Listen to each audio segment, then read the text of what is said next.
네. 국물 없는 기자회에 오신 여러분 환영합니다. 네. 반갑습니다. 아, 박수부터 치고 가는군요. 네, 저는 오늘 일일 진행을 맡은 김묘성입니다. 아, 오늘 또 이제 양해의 말씀을 구해야 될 것 같네요. 네네. 우리 김용민 PD님께서 증인 출석을 오늘은 또. 네. 저번에는 피의자가 아니라 증인으로. 오늘은 다행스럽게도 증인입니다. 네네. 어떤 재판인지는 잘 모르겠어요. 뭐 어딘지는 들은 게 모르겠습니다만 페이스북에 네. 뭐 지역 그에 있는 그 구내 식당이 맛있다. 아, 거기서도 맛집 탐방을 하셨군요. 뭐 그런 걸 올리고 있더라고요. 그래서 오늘 광주였나? 네, 그랬던 것 광주였던 걸로 같은데요. 기억하는데. 네. 내려가면서도 이렇게 먹을 곳을 역시 집중 아, 공략하고 있구나. 심지어 네. 광주는 구내식당도 맛있군요. 그럼 어딜 들어가도 맛있을 것 네, 같아요. 아니, 근데. 광주는 아닌 것 같고 네. 내려가는 하여튼 내려가는 길이었으니까. 길에. 그래서, 네. 놓치지 않는 네. 어디서든. 네. 야, 대체 내려가는 길에 어느 회사를 가서 구내식당을 들어갔어요? 일단 식당이 있을 만한 큰 회사를 공략한 그러니까요. 그런 느낌이 네. 아닐까 생각해 보는데 어쨌든 그래서 우리 김용민 PD님께서 오늘도 함께하지 못하십니다. 아, 오늘 잘해야 되는데 말이죠. 부담이 되는데 네. 김용민 PD님은 증인 출석을 하시고 오늘 이 자리에 출석하신 분들 소개해드리도록 하겠습니다. 민동기 기자님 함께하시고요. 와! 서울 택시 의상을 입고 온 띵글입니다. 나 어디서 만나 했더니 오늘 아침에 뵀던 네. 택시 요금. 택시 요금 인상 말씀하셔서 말인데요. 택시를 요즘에 좀 자주 타거든요. 택시 기사님이 그 돈이 올라서 더 불만이 많으시더라고요. 힘들어하시네. 왜요? 많이 힘들어하시더라고요. 오히려 손님은 준다고요. 손님이 줄어서. 그리고 이거는 그 회사에 다 들어가는 거지. 결국 우리한테 오는 건 없다. 라고 말씀하시면서 그 제가 금요일에 지난주 금요일에 네. 저녁 약속이 있어가지고 난 마음의 준비를 하고 있었거든요. 네. 나가서 부를까? 부르고 나갈까? 택시를. 에이, 뭐 나가서 하자. 근데 택시가 금방 잡힙니다. 진짜요? 금방 잡힙니다. 네. 네. 예전에는 진짜 택시가 너무 안 잡혀가지고 그- 굉장히 좀 고민이 많았는데 그래도 많이 참 잡히나 보네요. 아니, 잡히는 건 그래도 좀 어렵진 않은데 이래저래 고충은 참 많으시겠다 싶더라고요. 그렇습니다. 네. 정성근 기자님 함께 네, 하십니다. 반갑습니다. 네. 매끄러운 진행이지요. 네, 매끄럽습니다. 그렇습니다. 아주 매끄럽게 소개 역시, 부탁드렸습니다. 제가 봐도 지금 택시색이 대세인 것 같습니다. 왜요? 택시색? 어? 택시색? 택시색! 7,000원 운전자부터. 아, 이거부터 갑니까? 이렇게 광고로 바로. 광고 예고입니다. 조금 네. 이따가 제대로 한번 해드리도록 하겠습니다. 진짜 광고할 게 따로 있다고 하더라고요. 달력 광고입니다. 네. 이거 뜯으면 안 되죠, 아직? 뜯어서 살짝 그러면 뜯은 걸 한번 보여드릴까요? 민동기 기자님께서 지금 뜯으셨는데 딱 뜯자마자 궁금하네요. 이제 1월 달이지 않습니까? 네. 1월 달의 사진을 보고 깜짝 네네. 놀랐어요. 1월은 누가 있습니까? 써미송? 네. 내가 아는 사람인데. 네네. 네. 이런 아주 악동 같은 포즈로 놀랬습니다. 네, 이렇게 네. 있고요. 1월부터. 네. 그렇군요. 네. 이 완전 악동 그 같은. 약간 서늘한 표정. 송선을입니다. 송서미 씨, 박지희 씨, 안기령, 그리고 미셸, 여현조, 네. 그리고 이렇게 해서 6명인가요? 5월 달에 가면 익숙한 분이 한 분 등장합니다. 5월입니다. 5월이저군요. 네.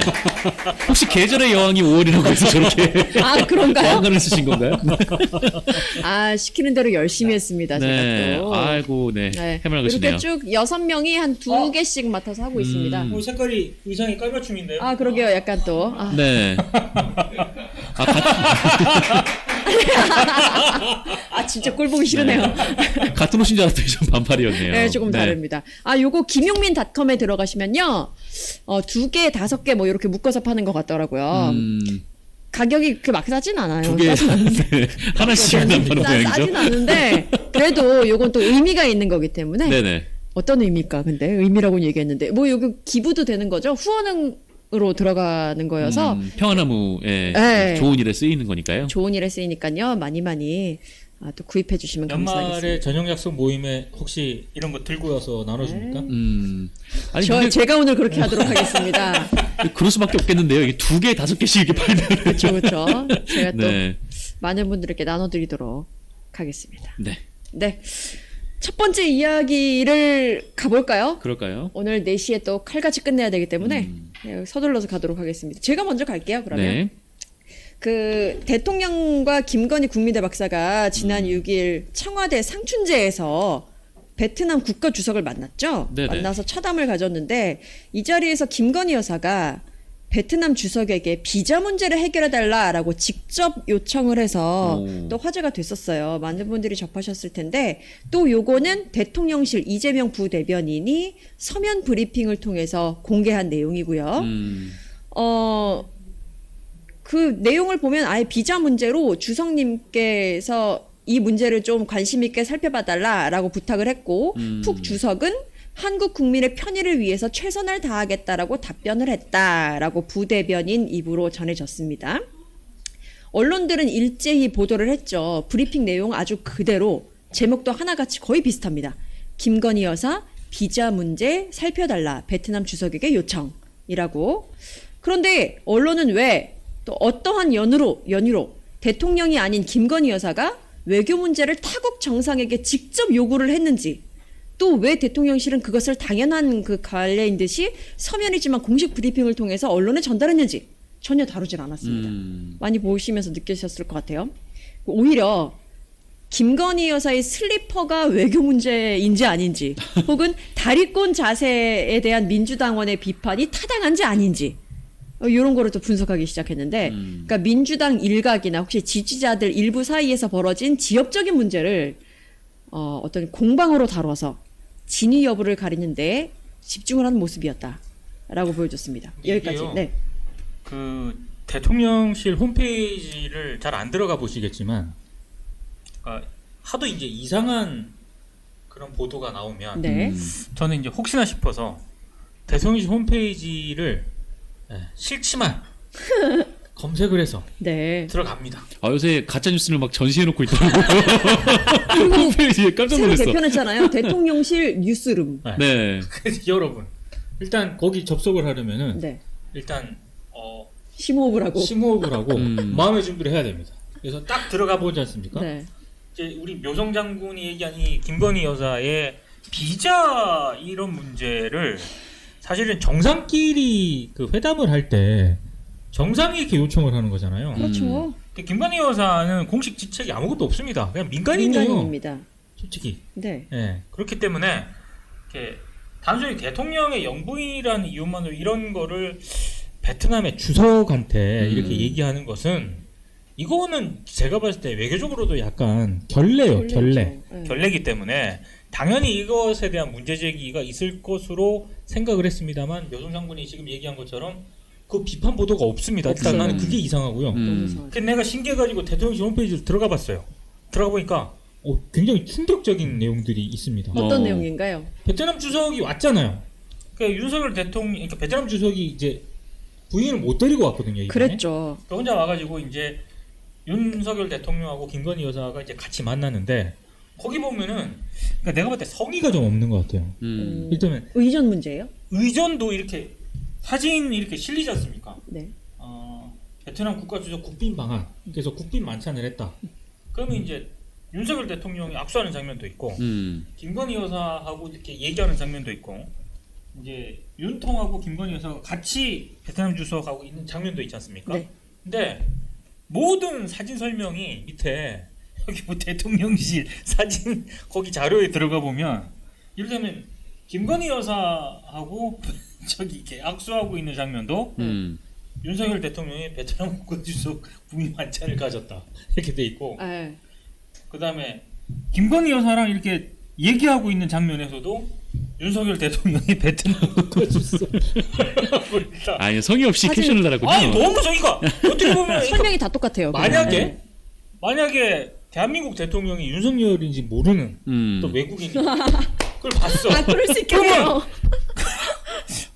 이분이 윤석열 사실상 아니 그러니까 이게 너무 성의가 없더라고. 맞아요. 이게 성의가 없는 건지 아니면 의도가 다른 있는 이유가 건지? 있는 건지는 모르겠지만 일단 그렇기 때문에 더더군다나 저는 더 이해가 안 갔던 게 사실 그 아까 묘성 장군이 얘기한 김건희 여사가 베테랑 주석 만나는데 그 슬리퍼 신고 막 다리 꼬고 네. 사실 거기는 슬리퍼 신어도 되는 장소긴 그렇죠. 하거든요. 이전에도 다 또 실었었잖아요. 그래서 저는 그건 별 문제 안 된다라고 네. 보는데 조선일보 같은 경우에는 그 기사를 그래서 이제 김건희 여사 문제 없다라는 기사를 쓰면서 과거 어땠나 그러니까요. 다 대통령 정상끼리 이렇게 그러고 있더라고요. 돼 있었다. 이 조선일보는 그때 정상이라고 생각하는 모양이죠. 김건희 여사가 정상이라고 생각하는 것 같아. 대한민국 정상이라고, 대통령이라고. 무슨 얘를 이렇게 드나 이 생각이 들더라니까요. 과거에 반박할 수 있는 것들만 그렇게 갖고 와가지고 굉장히 아무 문제 없는데 니들이 시비 거는 거야 라는 걸 보여주기 위한 분석 기사만 있었어요. 되게 외교라는 게 TPO가 진짜 중요하잖아요. 그래서 뭐 사실 그런 장면들이 많거든요. 그러니까 뭐 정상들끼리 마주 앉아서 뭐 다리 꼬고 이제 편하게 얘기한다던가 뭐 이렇게 슬리퍼를 신고 만난다던가 뭐 어깨 동무를 한다던가. 근데 이런 게 다 의도되고 계산된 그렇죠. 장면이란 말이죠. 그러니까 그만큼 이 나라와의 좀 심리적 그 접근성이 굉장히 우리가 가깝다. 대등하다, 라는 거를, 동등하다, 뭐 이런. 정상끼리 이제 그 어떤 굉장히 좀 자연스러운 행동으로 이걸 보여주는 건데.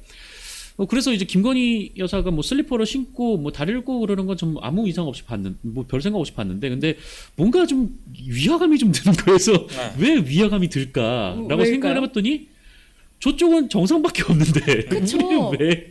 보통 우리가 그냥 상견례를 해도 쪽수를 아니 뭐 사람 수를 맞추잖아요. 이렇게 사람 수를 맞추지 않나요? 보통 맞추는데. 그러니까 통상 혼자 오면 네.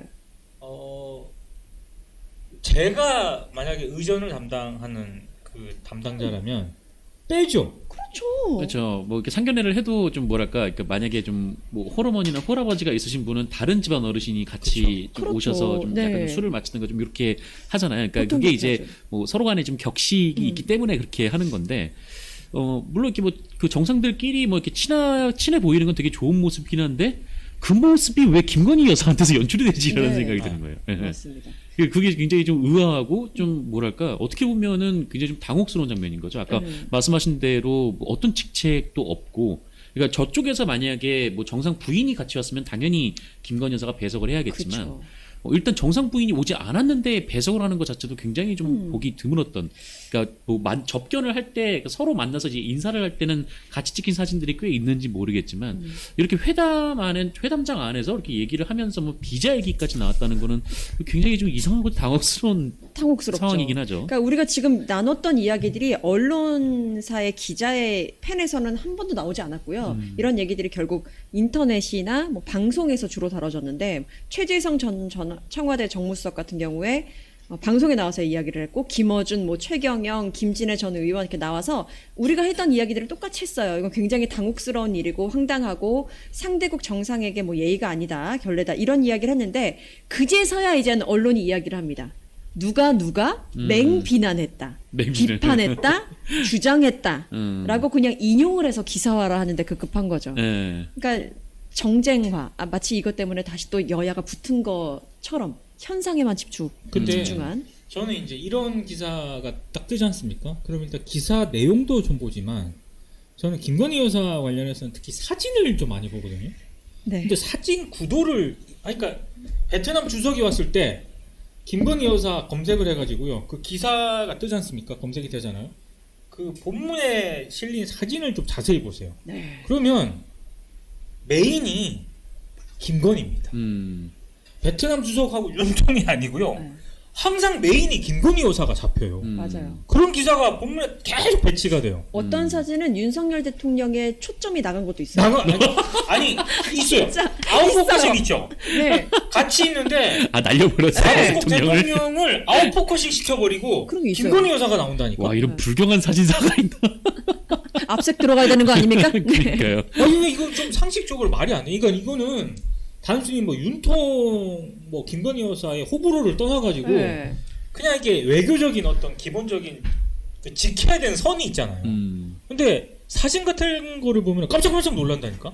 근데 이 기자들이 바보가 아니란 말이에요. 다 알아요. 알겠죠. 보면서 이상하다고 생각할 건데 아무도 얘기 안 해. 왜 이걸 얘기를 안 할까요?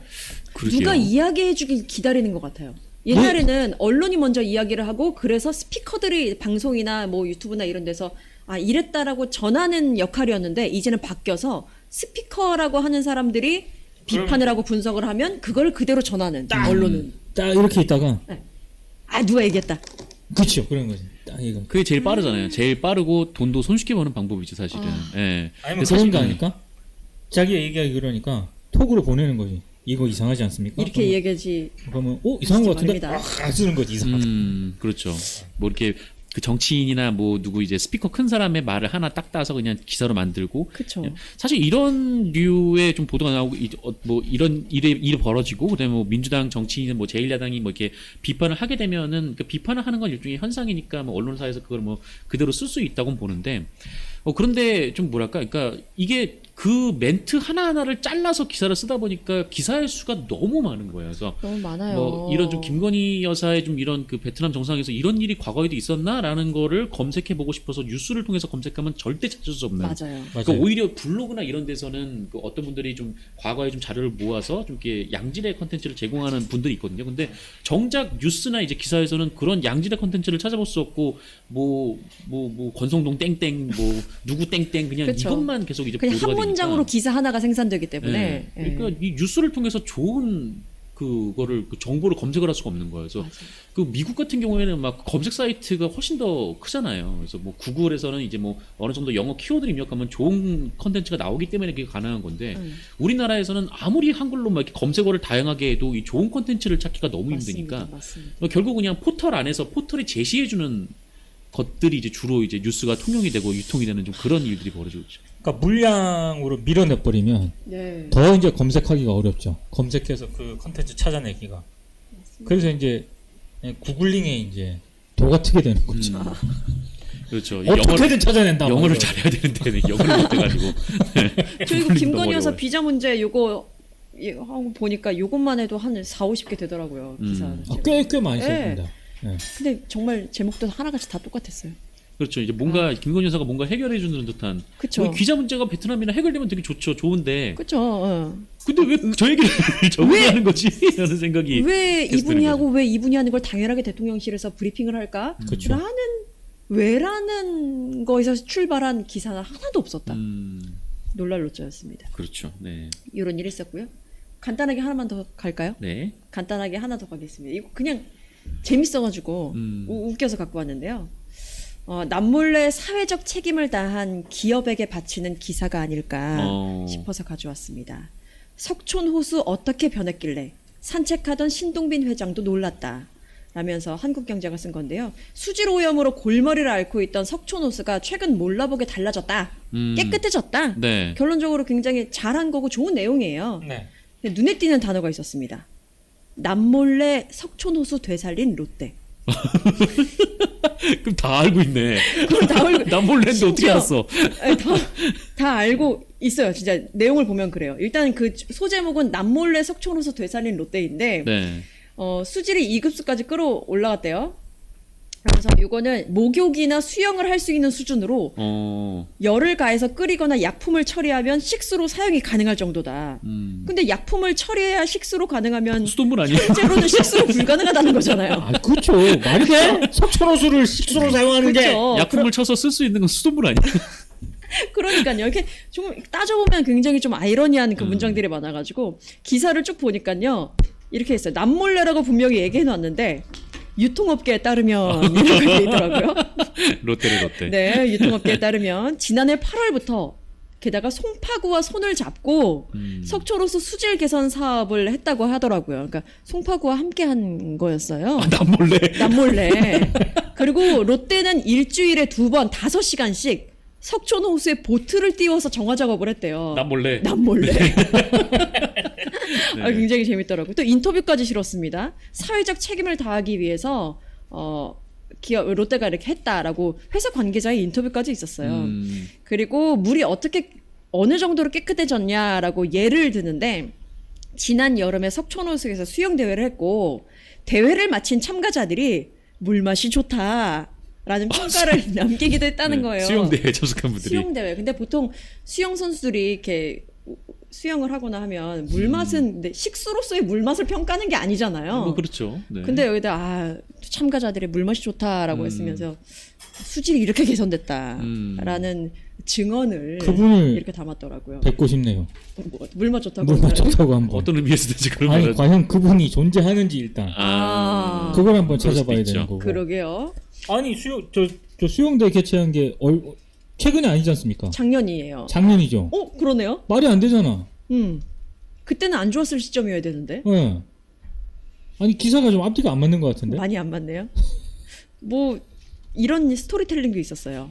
머릿속에 고민이 많을 때 수행원을 대동하지 않고 조용히 석촌호수 주변을 거닐며 생각을 정리하는 것으로 알려진 신동빈 롯데그룹 회장도 달라진 석촌호수의 모습에 만족감을 표한 것으로 전해졌다. 괜찮은 서사도 이렇게 네. 포함된 기사였습니다.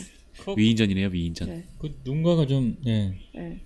저 불러준거나 아니면 뭐 자료를 돌렸거나. 롯데 그러면 보도 자료가 아닌가. 네네네. 네, 말씀드렸다시피 사실 뭐 석촌호수의 투명도 개선되고 뭐 기업이 사회적 역할을 한 거 잘한 건데 참 여러 가지로 사족이 많다, 과하다.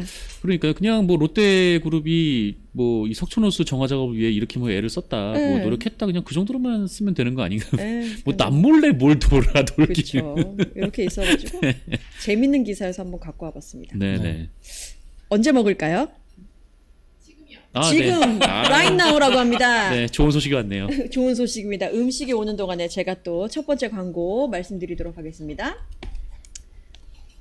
퀵킷 제주 한돈 양념 불고기 2종 말씀드립니다. 정말 간편하고 제대로 된 돼지 불고기 아시죠? 퀵하게 잇할 수 있는 제품, 맛은 그 기대 이상입니다. 퀵킷 돼지 한돈 간장 불고기, 고추장 불고기입니다. 지금 막 도착하고 있습니다. 빰빰 헐. 빠라밤 빰빰 빠라밤. 이거 거의 김용민 이사장 어, 급으로 지금. 너무 되게 맛있겠네요. 많은데요? 주변에 기사식당, 돼지불백 맛집 아유, 감사합니다. 찾아다니시는 분들 굉장히 많은 걸로 알고 있거든요. 저도 유명하다는데 좀 몇 군데 갔었어요. 근데 그런 분들도 인정할 수밖에 없는 돼지 불고기입니다. 100% 청정 제주 한돈 이용했고요. 국내산 배, 양파 이용해서 24시간 저온 숙성을 했습니다. 저온 숙성. 네. 저온 숙성하면 영양분이 나가는 걸 좀 많이 막아준다고 하더라고요. 아, 그래요. 네. 영양분이 잘 간직되어 있다. 그래서 그대로 냉동하여 보내드리는 제품입니다. 잡내가 없고요. 해동해서 7분 정도만 중불이나 약간 센 불에서 프라이팬에 착착 볶아주면 약간 태운 듯하게 양념이 잘 밴 고기 질감이 아주 살아있는 양념 불고기가 된다고 합니다. 기억해 주시기 바랍니다. 지금 굉장히 먹고 싶어가지고 네. 혀가 막 입에 침이 보이네요. 고여가지고 지금. 김용민닷컴에 퀵킷 검색하시면 되겠고요. 가격 정보 드립니다. 퀵킷 제주 한돈 간장 불고기나 고추장 불고기 한 팩은 9,900원이 빠지는 거죠. 전체 금액에서. 9,900원이라는 건가요? 9,900원이네요. 그리고 9,900원이요? 네, 엄청 싸서 지금 깜짝 놀랐네. 간장 불고기, 고추장 불고기 한 팩씩 교차 중복 선택이 가능한데 요거는 15,900원입니다. 20% 할인된 금액이고요. 김용민닷컴은 로그인 시에 퀵킷 양념 불고기 한 팩만 구매하셔도 아시죠? 무료 배송이 가능합니다. 굉장히 서비스 최고. 네. 큰일났다. 먹어야지. 제가 고추장을 먹고 있거든요. 네, 어때요 맛이? 저 지금 먹습니다. 일단 안 맵습니다. 중요합니다. 이 고기가 엄청 부드러워요, 진짜. 먹어봐야지. 아니, 누가 이것도 해줘야 되는 거 아니야? 저번에 저기 보통 진행자분들이 하시죠. 잠깐만요. 입에 넣고 하시던데 우리 김용민 씨.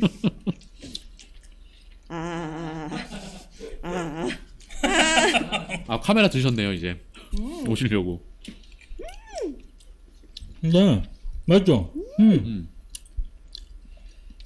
너무 맛있어요. 이건 간장입니다, 간장.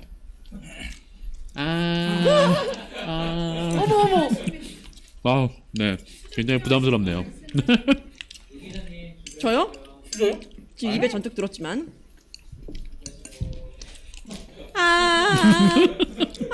소프라노.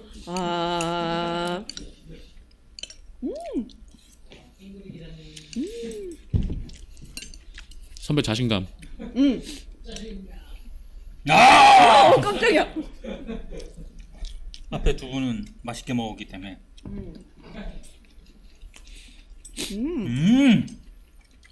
너무 맛있단 말이지. 근데 고기가 너무 부드러워요. 식감이 좋습니다. 간장 불고기는 진짜 못 먹어봤네. 저번에 네. 네. 이건 괜찮아요 진짜 맛이. 부드럽습니다. 네. 아니 양도 많은 것 같아요. 음. 정말 알짜배기로 그 고기가 딱 들어있네요. 고기가 두꺼운데 팍팍하지 않아요. 맞아요. 아,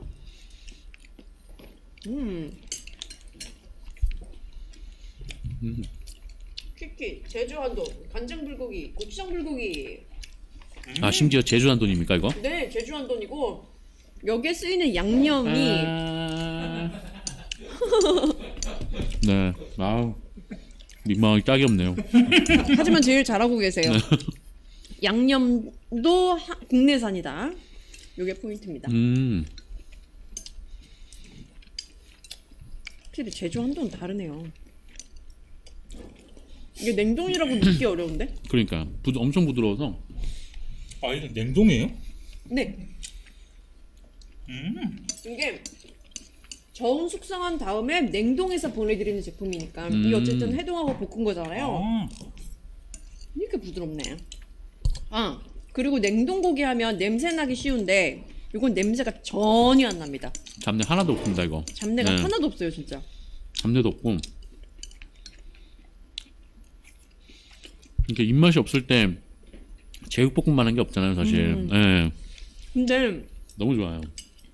진짜 남성들은 여자보다 이제 이건 남녀를 가릴 수밖에 없어. 제육볶음을 왜 이렇게 좋아하는 걸까요? 맛있죠. 맛있어. 여자들 안 좋아해요? 나 그게 너무 충격적인데. 좋아하는데 뭔가 쭉 메뉴가 있잖아요. 그럼 남자들의 선택은 똑같아요.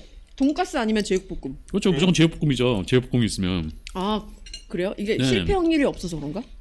그렇죠. 어디나 가나 좀 맛이 그래도 아, 보장은 어느 돼 정도 있고. 평탄친다. 네. 그리고 기본적으로 맛있으니까.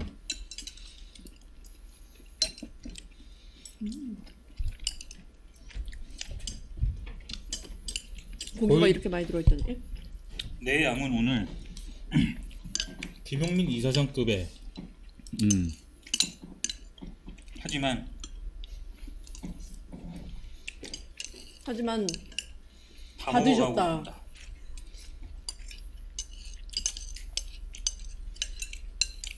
아 근데 고기가 냉동인 줄은 몰랐네요. 왜냐면 너무 야들야들해가지고. 맞아요. 냉동은 냄새가 날 수밖에 없는데 어떻게 냄새도 하나도 안 나지? 이거 그냥 근데 방금 여기서 구운 것 같아요. 그러니까요. 생고기를. 생고기 이렇게 그냥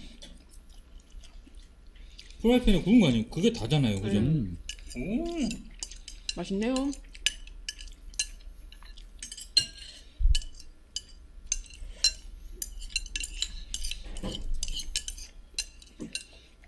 휴지 한 장 주시면 참 감사하겠습니다. 아, 밑에 우리 이쪽에 움직이고 계셔가지고 아, 네. PD님이 직접 이렇게.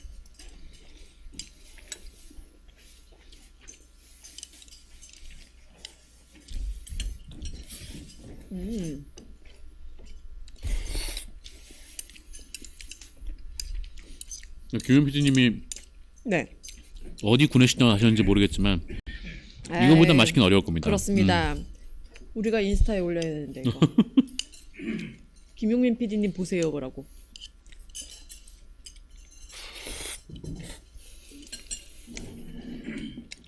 두 번째 광고도 있어서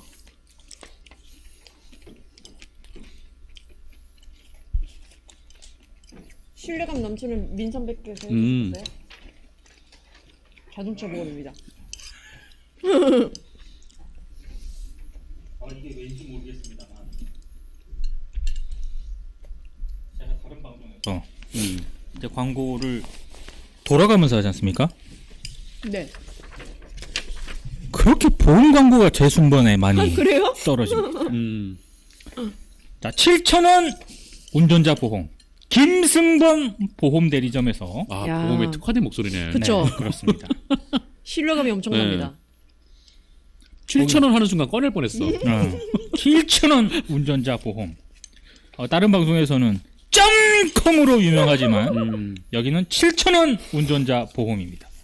형사합의, 벌금, 변호사 비용을 보장하는 운전자 보험 얼마에 가입하고 계십니까? 아, 이거 연설 같아요. 자가용 운전 기준 여성은 월 6,800원, 남성은 월 7,800원입니다. 버스 트럭 등 영업용 차량 운전자 보험도 월 21,500원에 안내해드립니다. 암, 네. 뇌혈관, 허혈성 심장질환. 이게 보험 그 광고에 반드시 등장하는 게 허혈성 허혈성. 심장질환. 많이 봤어요. 예. 요게 이제 좀 나이 들면 요 조심해야 된다 그러더라고요. 어. 요 질환을 보장해주는 건강보험 얼마에 가입하고 계십니까? 월 3만 원대의 보험료는 갱신하지 않습니다. 지병이 있어서 보험 가입이 어려웠던 분들도 월 3만 원대면 진단금과 수술비를 보장받는 보험 가입이 가능합니다. 그리고 오잉? 왜요? 일당 13만 원의 간병인 비용과 오. 각종 진단금을 지급해드리는 간병인 보험도 월 3만 원대입니다. 오. 그리고 주택, 식당, 상가, 공장, 사무실 화재 보험과 배상 책임 보험도 상담해드립니다. 그동안 납부하시는 보험료가 부담이 되십니까? 혹시 보장이 걱정이 되십니까? 보험료를 줄여서 저축을 하고 싶은 분도 분명히 있을 겁니다. 보험료를 줄인다고 보장이 약해지지 않는 방법을 설명드린다고 합니다. 19년차 보험 설계사가 나와서 우리 가족의 모든 보장을 분석한 뒤에 직접 설명을 해드립니다. 보험에 관한 모든 문의는 왜요? 핸드폰 번호를 공개합니까? 010-3360-0689 이쪽으로 전화를 주시면 보험에 관한 모든 문의가 가능하고요. 깨톡 상담도 가능합니다. 뭔 톡이요? 깨톡! 깨톡? 깨톡. 010-3360-0689 이 번호를 저장을 하지 않습니까? 아, 네. 그러면 이제 카톡이 뜨겠죠. 깨톡이 뜨지 뜨면. 않습니까? 깨톡으로도 상담이 가능하다. 제일 좋은 게 있네. 유튜브에서 김승범 TV를 검색을 해보시면 채널이 검색이 됩니다. 네. 김승범 TV. 또 특이한 분이십니다. 보면서 공부하고 계시는 것 김승범 같아. TV가 시사보험 방송을 지향한다고 합니다. 시사보험. 시사보험 방송. 보험 새로운 정보를 분야입니다. 통해 여러분께 돈이 되는 정보를 제공을 하고 보험 사고 사례를 통해서 의료 복지 관련 시사 정보를 제공하겠다라고 합니다. 유용하네요. 의료복지 관련 시사 정보까지. 네. 특이한 방송입니다.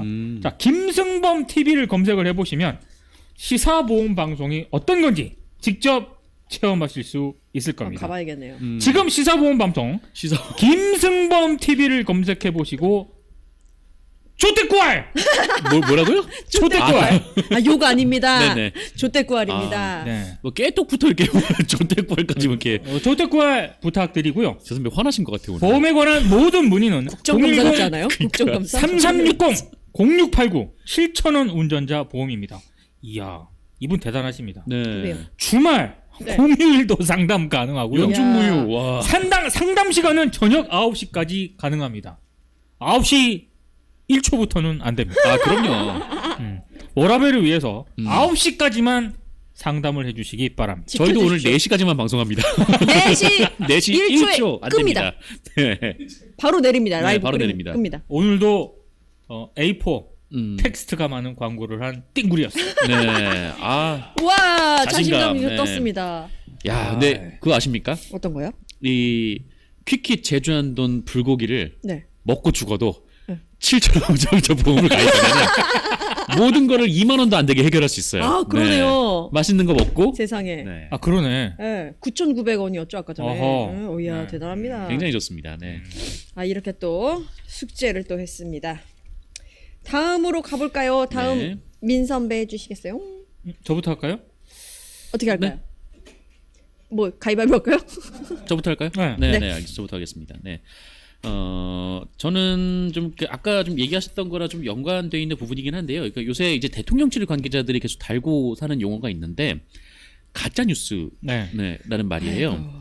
그러니까 뭐만 비판만 나오면 무조건 가짜 뉴스라고 얘기를 하는데 얼마나 억울하겠어요. 네, 그렇죠. 뭐 바이든이라고 해놓고 바이든이라고 했다고 가짜 뉴스라고 하고. 무슨 말씀이세요? 난리면이죠. 네, 또 이제 뭐 김건희 여사가 뭐 슬리퍼 신고 다리를 꼬았다라고 말해도 이제 가짜 뉴스라고 하고. 로봇계 뭐 임대차 특혜 의혹 뭐 관련 뭐 의혹을 제기를 해도 이제 가짜 뉴스라고 하고 해외에 가서 왜 제네시스 안 타고 외제차를 탔냐 이렇게 비판을 하니까 또 가짜 뉴스 네, 이렇게 얘기를 하고 있습니다. 그냥 다 가짜 뉴스예요. 네. 모든 게 지금 가짜 뉴스인데 말씀하신 대로 뭐 사실이 아니라면 뭐 억울할 수는 있죠. 억울할 수 있는데 뭐 그걸 모르는 건 아닌데 근데 이 가짜 뉴스의 개념을 지금 정확하게 이해를 하고 있는 건가라는 생각이 일단은 첫 번째로 드는 거죠. 그러니까 이 가짜 뉴스라는 개념은 그러니까 이 뉴스의 형식을 빌어서 고의로 이 허위 정보를 유포하는 거를 의미를 하거든요. 그러니까 뉴스가 아닌데 그 뉴스인 척 거짓 정보를 흘리는 거를 이제 가짜 뉴스라고 합니다. 그렇죠. 그러니까 언론의 보도가 억울하면은 뭐 본인들이 반론을 해야 되는 거고, 그러니까 사실이 아닌 것이 분명해지면 그것은 이제 오보라고 하고 이제 정정 보도를 해야 되는 거죠. 이거는 가짜 뉴스는 아니에요. 네. 그리고 이제 주어진 사실을 근거로 이제 상황을 추론하는 것도 가짜 뉴스라고 보긴 어렵죠.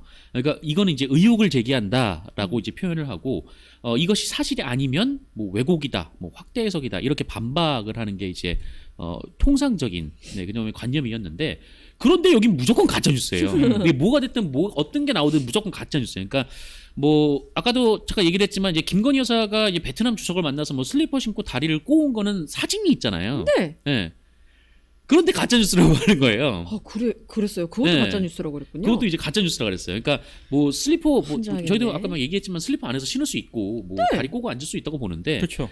그런데 어쨌든 이거는 분명히 이제 가짜 뉴스는 아니죠. 슬리퍼를 신고 뭐 다리를 꼬았다라고 비판을 하는 게 그 비판이 합당하냐 안 하냐라는 걸 가지고 얘기를 할 수 있어도 이거를 가짜 뉴스라고 표현하면 안 되는 겁니다. 근데 이거를 가짜 뉴스라고 표현을 하고 있어요.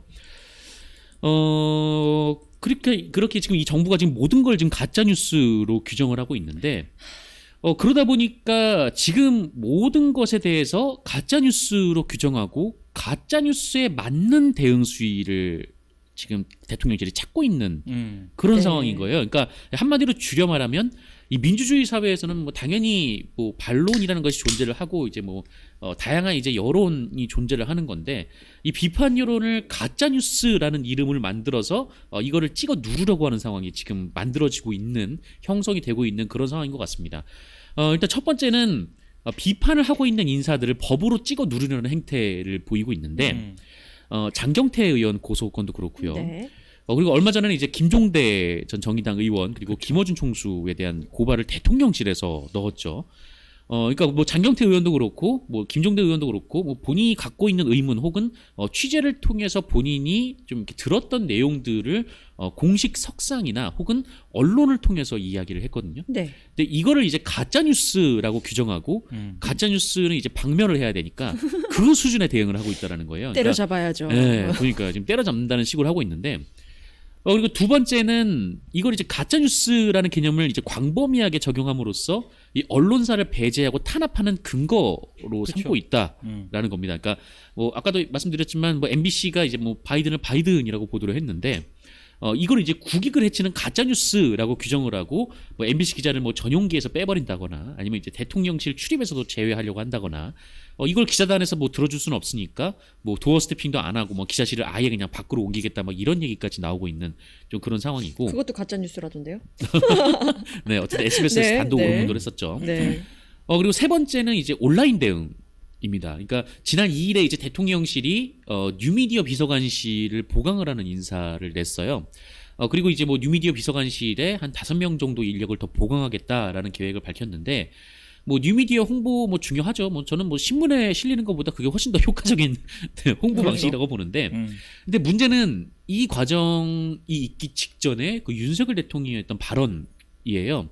그러니까 뉴미디어 비서관실에 뭐 인사를 내기 전에 그 하루 전날 윤석열 대통령이 이 대한민국 학술원이라는 곳에 이제 뭐 석학들이라는 양반들하고 이제 밥을 같이 먹었는데 이 자리에서 이제 윤석열 대통령이 이렇게 얘기를 합니다. 그러니까 가짜 뉴스를 추방하고 민주주의를 지키기 위해 디지털 규범을 만들어야 한다는데 적극 공감한다. 라는 말을 했어요. 뭐 디지털 규범 만드는 거 중요하다라고 보는데 문제는 이 가짜 뉴스라는 단어를 지금 대통령이 사용했다라는 데 있거든요. 그러니까 이 윤석열 대통령은 이 가짜 뉴스라는 개념을 그것이 사실이든 아니든 나를 비판하는 각종 형태의 미디어 콘텐츠를 가짜 뉴스라고 규정을 하고 있거든요. 그렇죠.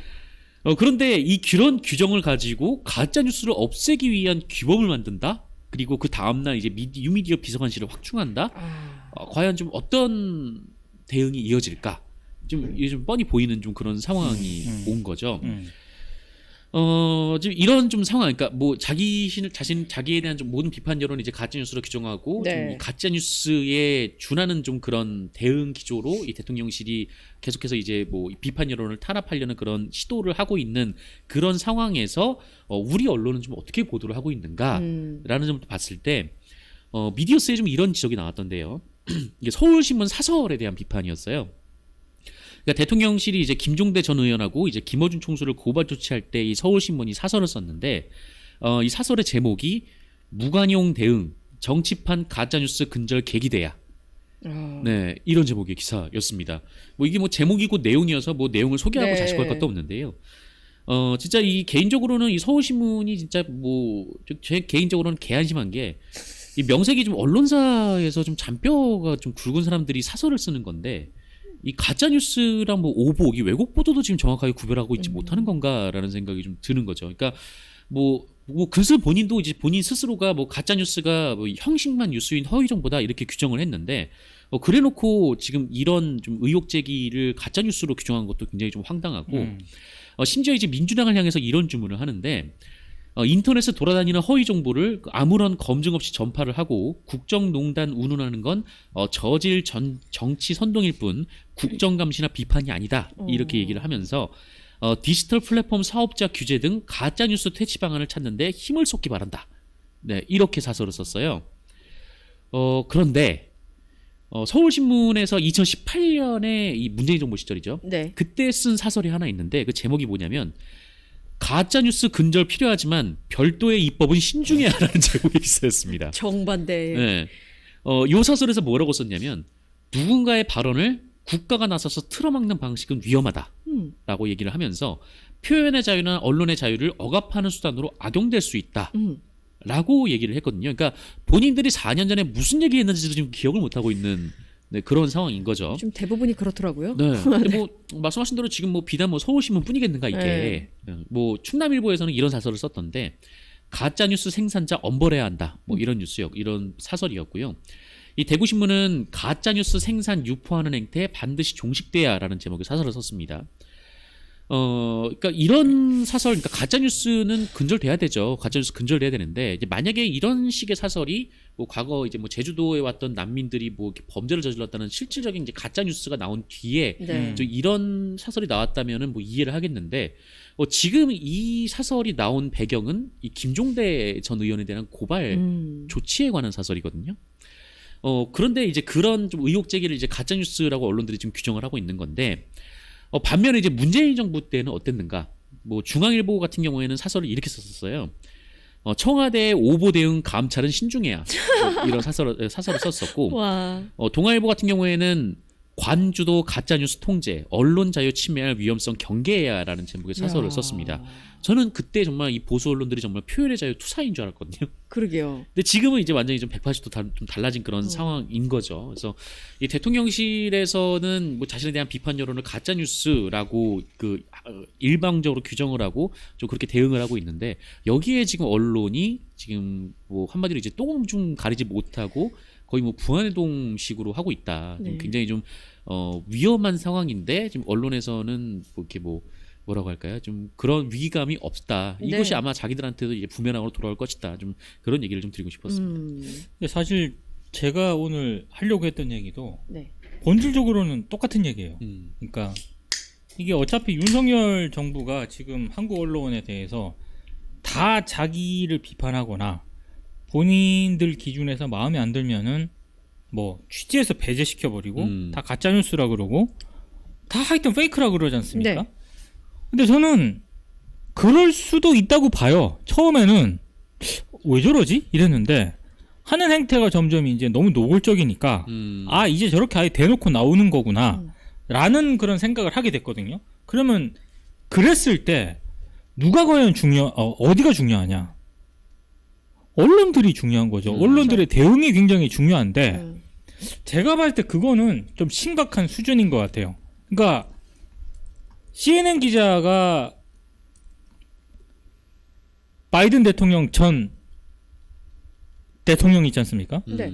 미국의 트럼프요? 트럼프하고 백악관에서 개설전을 하지 않았습니까? 네, 네. 그랬죠. 소리 지르고 뭐 삿대질 거의 하다시피 이렇게 해서 백악관 출입 정지를 시켜버렸잖아요. 그랬었죠. 물론 이제 나중에 그게 다시 이제 소송을 해가지고 다시 이제 네. 들어오긴 했습니다만 그렇게 백악관 출입 정지를 내렸을 때 미국의 저 오른쪽에 있는 심지어 그렇게 지지를 트럼프를 네. 가했던 지지를 가했던 폭스 폭스. 뉴스도 야 그거 아니야 그거 아니야 라고 하면서 CNN을 지지했단 말이에요. 맞습니다. 그렇죠. 네. 그게 저는 중요하다고 보거든요. 네. 근데 우리는 좀 굉장히 이상합니다. 이를테면 MBC 해외 순방할 때 발리 이런 데 갔을 때 전용기에서 배제시켰지 않습니까? 네. 그리고 거의 그 따라갔던 기자들 몇몇 일정만 빼고 다 취재도 허용하지 않았고 그리고 와서 약식 문답 없애버렸죠? 하나도 없었어요. 뭐 이상한 거 만들었죠? 홈페이지에? 네. 예? 그러니까 안 하겠다는 거 아니에요. 그리고 뭐 언론들이 뭐 도어 스태핑, 약식 문답고 언제 합니까 이렇게 물어보면은 MBC에 뭐 가시적인 조처가 없는 한 어쩌고저쩌고. 그러니까 MBC한테 뭐 무슨 기자단 차원에서 자꾸 뭘 하라는 식으로 자꾸 얘기를 하는 거 같고. 기자단한테도 갈라치기. 예. 그리고 또 하나는 이것도 미디어오늘이 보도를 한 건데 네. MBC뿐만이 아니라 방송사 같은 경우에는 대통령 근접 취재를 돌아가면서 합니다. 그렇죠.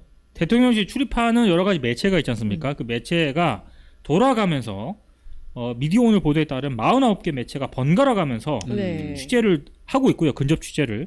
그걸 이제 풀 체제로 이제 풀을 하는 거죠. 그런데 미디어오늘이 이 방송사들의 대통령실 풀 취재 현황을 분석을 해보니까 네. MBC가 지난 9월 윤 대통령의 이른바 영국, 미국, 캐나다 순방을 기점으로 근접 취재를 거의 못하고 있다라고 네, 합니다. 그렇습니다. 그러니까 한국일보에서도 얘기를 했더라고요. 네. 그 관련해서. 돌아가면서 해야 되는데 네. 이상하게 매우 공교롭게도 MBC한테는 이상하게 배정이 안 된다는 거야. 그러니까 대통령실 쪽에서는 아이고 뭐 돌아가고 있는데 뭐 이렇게 얘기하는데 돌아가기 뭘 돌아가 MBC한테 안 오는데 그럼 이거는 누가 봐도 이거는 MBC에 대한 보복이구나 라고 생각이 될 수밖에 없잖아요. 수밖에 없죠. 그러면 제가 봤을 때 답답한 건 어떻게 대통령실이 이래? 어떻게 윤석열 정부가 이래? 이게 아니고 네. 답답한 건 대통령실 출입하는 기자들이에요. 그러니까요. 아니 가서도 취재 못했지 와서도 자 그들 말로 도어 스펙 못하고 있지 그리고 취재 제대로 응하지 않고 있지 뭐도 안 하고 있고 자 김건희 여사 공개 다 비공개지 전속 촬영사 사진사가 찍은 거 그냥 받으라 그러지 그러고 있죠. 뭘 아무것도 제대로 못하고 있는데도 찍소리도 안 해. 그러니까요. 한국일보에서 지난 한 달간 대통령실이 공개한 일정을 한번 분석해 봤더니 풀 취재 대신 전속 취재, 그러니까 담당자만 동행해서 뿌린 일정이 14개나 됐다고 하더라고요. 네. 네. 그냥 아마 앞으로도 계속 그렇게 가지 않을까 싶어요. 그러니까 엎어야죠. 이래도 된다고 생각하는 거죠, 대통령실은. 자기들 이래도? 지지율도 봤을 때도 노출하는 것보다 안 하는 게 낫고. 천박한 네. 저의 발언이 제가 흥분한 나머지 없다니 말이 안 되죠. 네. 대통령실 출입하는 기자들이 왜 없습니까? 없지 마시고 정당한 문제 제기를 좀 해주시기 바랍니다. 발광을 떨어야 날 야단 법석을. 이거 같은 경우 지금 자존심의 문제잖아요. 그러게요. 네. 자존심의 문제인데 공동 대응이라고 하는 게 없습니다. 근데 지금 계속 궁금한 거는 네. 청와대에서 그럼 왜 나온 거야 대체? 그것도 이해 안 가고요. 그러니까요. 월드컵 대표팀은 또 청와대 영빈관에서 했더라고요. 들어갔죠. 응? 저기 저 베트남 주석도 청와대에서 만났죠. 네. 아니 근데 이럴 거면 청와대에 있을 때보다 기자들과 소통을 더 안 하는 것 같은 그러잖아요. 뭐 도어 스태핑을 그동안 해왔다고 하지만 사실 그때 아침 말고는 뭐 거의 대부분 일정이나 뭐 영부인 일정도 사실 그렇게 뭐 전속 사진 찍는 분만 이렇게 따라다니면서 이렇게 기자들한테 뿌리는 방식이어서 그랬었죠. 네. 이거면 전혀 뭐 소통이 아니죠. 네. 그리고 기자실 거기 지금 1층에 가림막 쳤잖아. 가래막 쳤고. 네. 그러니까 뭔가를 지금 제대로 취재 활동을 못하게 제 입장에서는 못하게 곳곳에다가 지금 블라인드를 다 치고 있거든요. 이거에 대해서 왜 기자단 차원에서 문제 제기도 못하고 이거를 문제 삼는 언론도 거의 없고 없어요. 그리고 저는 이 얘기를 꼭 하고 싶습니다. MBC를 사실상 대통령실에서 거의 왕따, 융단 폭격을 하고 있다라고 보거든요. 네. 남의 일인 것처럼 쳐다만 보고 있어요. 나는 안 당할 것처럼. 근데 미디어오늘의 정철은 기자가 올 한 해 MBC에 무슨 일이 있었는지를 도표로 정리한 게 있습니다. 제가 이거는 지금 이 방송을 보고 계시는 분한테 꼭 한번 읽어보라고. 다른 거 읽어볼 필요 없어요. 이 기사가 제목이 누구든 MBC처럼 될 수 있다. 2022년 MBC에 무슨 일이 이런 제목의 기사인데 거기 보면 올 한 해 MBC와 대통령실 사이에 한마디로 이거를 정리를 해놓은 거거든. 내가 보니까 대통령실 입장에서 보면 네. 전용기 안 태울만 해. 아니 이 이런 표를 한번 반전. 보세요. 나중에 이 기사를 검색을 하셔서 네. 표를 꼭 한번 보세요. 정말 MBC는 올 한 해 동안 문제 제기할 수 있는 저 보여주고 지금 있습니다. 나오고 있거든요. 네. 저 1월부터 아이고. 제목만 쑥 읽어도 열일했네. 할 수 있는 아이 너무하네 저거. 너무하네 저거 진짜. 전용기 안 태울만 하잖아. 어? 근데 다른 언론들은 뭐 했냐고. 네. 그러게요. 그러니까 MBC에 학을 뜰만 하지 않습니까? 아이고야. 대통령실에서. 근데 남의 일인 것처럼 쳐다보고 있는 그런 형국인 것 같아요. 마찬가지로 오늘 이 방송을 하고 있는 오늘 아침 네. TBS 김어준의 뉴스 공장에서 김어준 총수가 마지막. 나 3주만 합니다 했잖아요. 근데 본인이 그게 지금 스스로 물러나는 거예요? 아니죠. 물러나게 서울시 의회 국민의힘 의원들이 조례안을 통과시켰고 그쵸. 또 오세훈 시장이 사실상 추동을 한 거고 이게 특정 정치 세력 정당에 의해서 한 프로그램의 진행자가 사실상 강제적으로 지금은 그만두게 되는 거고 마이크를 내려놓게 되는 거고 그리고 TBS 재정 지원까지 중단을 해가면서 TBS가 방송을 할 수 있을까 없을까 이런 얘기가 오가고 있는데도 남의 일입니다. 그쵸. 남의 일. 제3자 지각입니다. 이게 저는 트럼프 시대 미국 언론과 한국 언론이 다른 거라고 봅니다. 그래도 그 미국의 그 골 때리는 시대였던 트럼프 시기에도 폭스뉴스도 그러진 않았어요. 맞아요. 깔 건 깠다고. 사실 뭐 이렇게 언론사나 뭐 기자들이 단합 단결이 잘 모래알 같은 건 아니거든요, 사실. 한 작년인가 재작년인가 그때 그 이른바 이제 뭐 징벌적 손해배상 네. 언론중재법 개정안 때는 뭐 정말 어느 매체를 막론하고 다 여기에 대해 반대를 했어요. 네. 노무현 대통령 시절 때 기자실 폐지한다고 했을 아유 때 난리 났었죠. 한국 언론의 대동단결이었습니다. 맞습니다. 맞습니다. 그 기자실이 있는 매체들만. 정말 대동단결이었어요. 근데 지금은 왜 그럴까요? 지금은 뭐 정말 남의 일인 것 같고. 그러니까 왜 그러지? 그래서 제가 왜 그럴까요? 듣기로는 뭐 이제 뭐 대통령실 출입기자단 사이에서도 뭔가 좀 액션이 있어야 되는 거 아니냐 뭐 이런 얘기가 없진 않았던 걸로 알고 있었습니다만, 근데 그때 이제 그 이른바 데스크급들에서 다 뭐 경고망동하지 말라는 식으로 맞아요. 그쵸, 이게 네, 잘랐다는 얘기가 들었어요. 경거망동했다가 어떻게 되는지를 계속 여실히 보여주고 있기 때문에. 네. 그러니까 보면서 학습이 되겠죠. 아, 섣불리 나서면 안 되겠구나. 그렇죠. 근데 이 되게 바보 같은 학습인 게 뭐 그렇게 나서지 않는다고 해서 언론의 상황이 좋아질까? 그렇죠. 라는 점 생각해보면 그렇다고 봐줄 줄 알아? 네. 이렇게 되는 거죠. 택도 없는 얘기죠. 네. 계속 저쪽은 계속 눈치만 보면서 이쪽으로부터는 또 신뢰를 또 잃는 뭐 완전히 다 양쪽에서 다 그쵸. 좋지 않은 상황이 펼쳐질 텐데. 정도를 그냥 걸으면 되는데 그럴 때는. 전 그런 용기는 기회주의적 없구나. 속성이라고 봐요. 언론에. 자, 지금이 만약에 윤석열 정부 한 4년 차 되는 시점이다. 아, 그럼 깝니다. 대동단결했을 그쵸. 거예요, 아마. 조직적으로 연대해서 네. 깝니다. 지금 1년도 안 됐거든요. 앞으로 한 4년 그래도 계속 이렇게 봐야 되고 뭔가 얻을 거 얻어야 되고 또 기브앤 테이크도 해야 되는데 그런 분위기는 뭐 4년도 4년 대통령만 기준으로 보자면 4년일 텐데 총선 때 되면 그렇죠. 또 이제 정부 그냥 여당이 가만히 있지는 않을 거기 때문에 네. 그때 또 기류를 봐서 네. 언론들도 움직일 수 있지 않을까. 저는 매우 기회주의적인 속성을 여과 없이 지금 드러내고 있고 보여주고 있다. 그렇습니다. 매우 유감이다. 매우 유감이다. 네. 이런 생각이 좀 드네요. 네. 그렇습니다. 하나 더 해볼까요? 어떤 네, 뭐저 짧은 거 하나 더 네, 할까요? 네. 여기 CTS라는 기독교 방송이죠? 네네 기독교 케이블 TV 채널이 있는데 여기에 이제 방송통신위원회가 제재 조치를 내렸었습니다. 이 CTS에. 네. CTS가 여기 이제 불복해서 행정 소송을 냈는데 얼마 전에 서울행정법원에서 CTS의 손을 들어주는 판결을 내렸어요. 이 CTS가 왜 제재를 받았냐면 이 방송 프로그램 내용 때문에 그렇습니다. 그러니까 CTS가 2020년 7월에 포괄적 차별금지법 통과 반드시 막아야 한다라는 주제의 방송을 3차례 방영을 했는데 이 프로그램 제목만 봐도 좀 어떤 내용일지 감이 오시죠? 제목 읽어주시죠. 네, 제목이 포괄적 차별금지법 통과 반드시 막아야 한다. 이런 그게 제목이었고. 아예 딱 그 타이틀이었군요. 네, 그 타이틀 이게 일종의 뭐 토론 대담 방송이었는데 네. 이 방송에 나온 분들이 뭐 목사님들 아니면은 뭐 이렇게 좀 그렇겠죠. 기독교 쪽에 가까운 이제 변호사님들이었어요. 여기서 이분들이 좀 무슨 얘기를 했냐면 동성애는 뭐 쾌락에서 온 것이다 뭐 이런 얘기를 했고 아이들이 군대에서 성폭행을 당할 수 있는데 가해자가 나 동성애자야 그러면은 처벌을 못 한다. 말도 뭐예요 이게? 네, 그런 내용이 있고 그리고 상상력이 굉장히 뛰어나시네요. 네. 이거 억지죠 억지. 전 세계 48만 명의 유전자를 검사를 해봤더니 이 동성애 선천적 유전자가 없는 게 밝혀졌다. 뭐 이런 내용들이 있었어요. 이게 가짜 뉴스죠. 이게 가짜 뉴스죠. 네. 이게 가짜 뉴스인데 그래서 방송통신심의위원회가 이제 심의를 한 결과 이 사회적 쟁점 또는 이해관계가 첨예한 이 차별금지법 및 동성애 관련된 주제를 다루면서도 이 출연자를 편향적으로 구성해서 법에 관한 다양한 의견을 균형 있게 반영하지 않았고 네.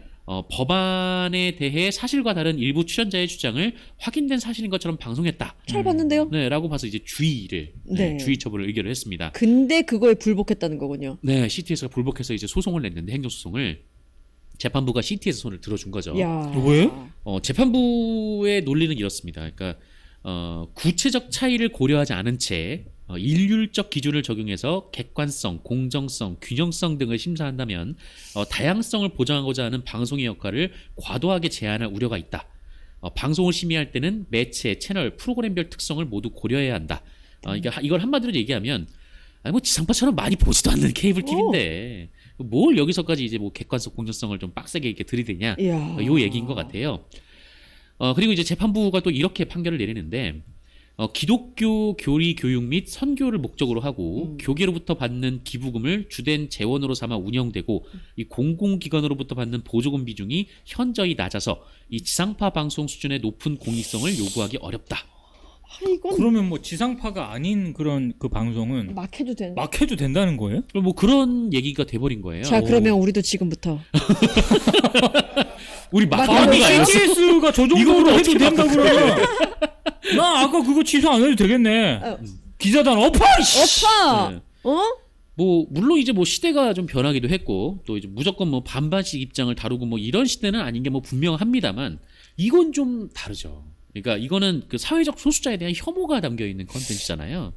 법원이 굉장히 나이브하네요. 네. 제가 그러게요. 봤을 때. 저희가 생각하기에도 이거는 좀 법원이 너무 그 사안을 가볍게 본 거 아닌가. 높은 공익성을 요구하는 게 아니라 기본을 요구하는 거 아닌가요? 그렇죠. 기본조차 지키지 않은 방송이기 때문에 이렇게 된 건데. 네.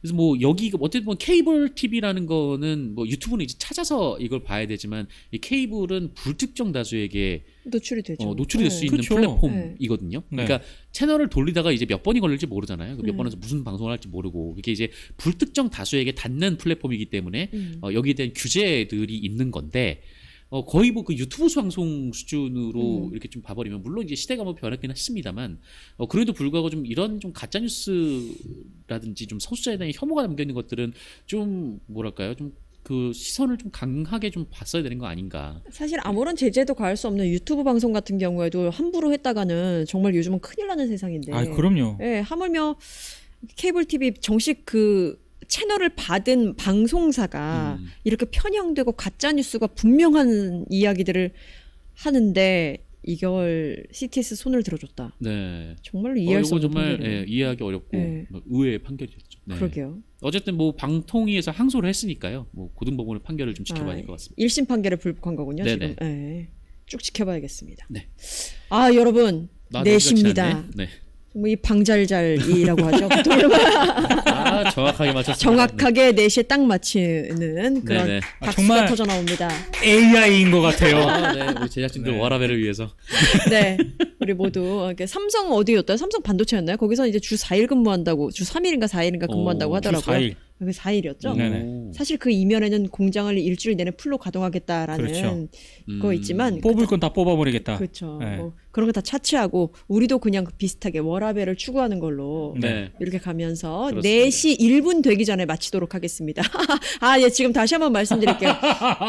유튜브 여섯 여걸이라고 했는데 그 6명 그 진보 채널이나 뭐 이렇게 활약을 하고 있는 저 빼고 활약하고 있는 그런 분들 한 6명 모아서 이렇게 달력 사진을 찍었고요. 네. 김용민닷컴에서 구입하실 수 있습니다. 주먹은 왜 쥐고 계신 건가요? 주먹 한 대 치려고요.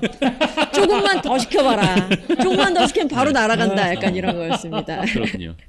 저 왕관은 누구 아이디어입니까? 거기 소품으로 있었어요. 아. 스튜디오에. 그래서 뭐 이것저것 해봐. 사과도 들었다가 왕관도 써봤다가 했는데 백설공주인데요. 에 약간 사과 왕관. 일곱 단장이 누구였습니까? 근데 제가 사과를 들고 뭐 케이크 같은 거 들고 이렇게 찍으니까 급식 하시는 그 선생님 같더라고요. 그래가지고 왕관으로 선택한 그렇죠. 걸로 네. 알고 있습니다. 중요합니다. 많은 관심 부탁드리면서 4시 1분이 되었군요. 오늘 방송 마치도록 하겠습니다. 다음 주에는 김용민 PD님 돌아오시니까 그때 완전체로 함께 하도록 하겠습니다. 시청해주신 여러분 고맙습니다. 고맙습니다. 고맙습니다.